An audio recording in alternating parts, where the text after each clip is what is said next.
దేశానికి స్వాతంత్రం వచ్చిన రోజే ఇలాంటి వీడియో చేయాల్సి వస్తుందని అస్సలు అనుకోలేదు.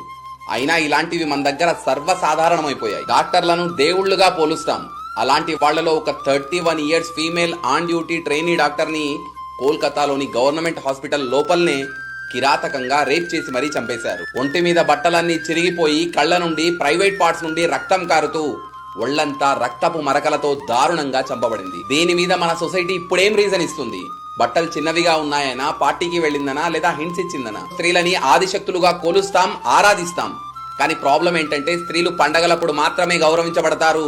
వాళ్ళ సేఫ్టీ సోషల్ మీడియాలో మాటల వరకు మాత్రమే ఉంటుంది. ఇంతకు ముందు ఉమెన్ సేఫ్టీ మీద చాలా వీడియోస్ చేశాను. మిలియన్లలో వ్యూస్, లైక్స్ వచ్చాయి.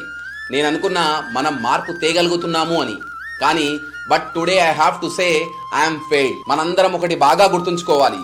ఏ రోజు వరకైతే మన దేశంలో ఒక్క ఉమెన్ కూడా గడప దాటితే ఏదైనా జరగొచ్చు అని తమ ఇంటి